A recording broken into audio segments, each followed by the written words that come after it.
Hello, students. In continuation with physiological effects of different PGRs, this is the second lecture video. Here I'll be discussing about gibberellins. Now, there are a variety of gibberellins, and depending on its discovery, the number was given 1, 2, 3. Now, what are its effects? Let us see. Firstly, it helps to increase the axis of the length. So, length of any stalk, whether we are talking about grapes or apple, it is for elongation. So, second thing, it delays senescence, that is, it delays aging. Next, fruits can be left on tree longer because it will prevent any fruit drop. GA3 can be used to speed up the malting process, which is required in the brewing industry to produce beer. So, whether it is sugarcane, to increase the sugar content, we need a lengthy stem. So, we can use this gibberellin in this respect also.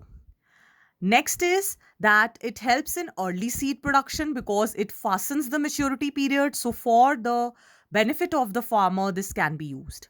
Then it also promotes bolting. What is bolting?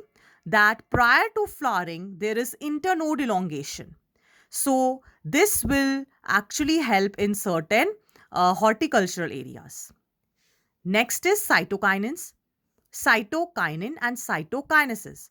So, this was first discovered as kinetin, and it was discovered in a fish, a herring sperm DNA. Now, naturally, kinetin doesn't occur in plants. Okay, in plants, it occurs as zeatin, which is found in coconut milk. So, what it does, it helps in cell division, and also it helps to produce different new leaves as well as chloroplasts, which are there in the leaves. Another important thing is cytokinins, they help to overcome any apical dominance, and they will help in delaying the leaf senescence by mobilizing the nutrients. Next, coming to ethylene, which is a gaseous PGR, it helps in ripening of fruits.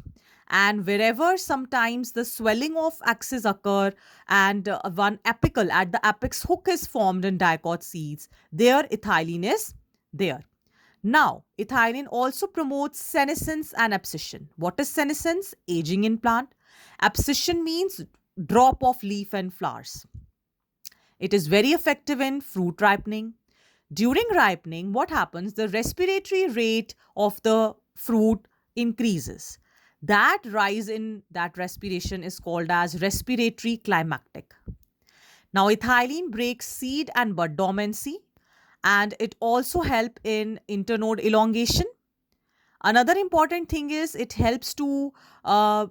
promotes the formation of roots as well as root hair. It initiates flowering, and it also induces flowering in mango. Now, because this is gaseous in nature, we need one chemical compound which can be released easily inside the plant. That is ethaphon.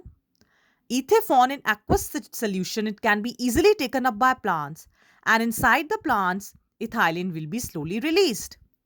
So, it will help in fruit ripening, it will help in abscission, and also it produces female flowers. That is point to be noted that ethylene, it promotes female flowers in cucumbers. Lastly, let us see regarding abscisic acid. Abscission, so that is the fruit drop, it will initiate, and it will also inhibit the growth. It is plant growth inhibitor. It is also referred to as stress hormone because it will stimulate closure of stomata.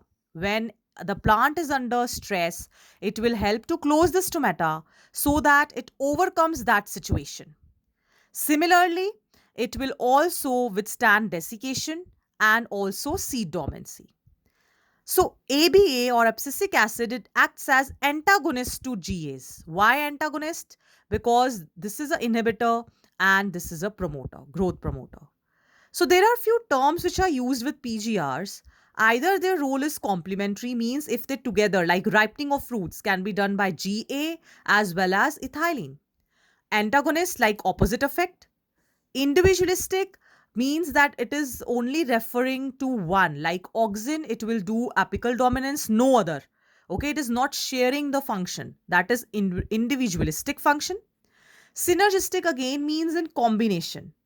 So sometimes we have to understand that not only internal genomic factors, but extrinsic factors like light, then different temperature conditions can also influence these physiological effects in plants.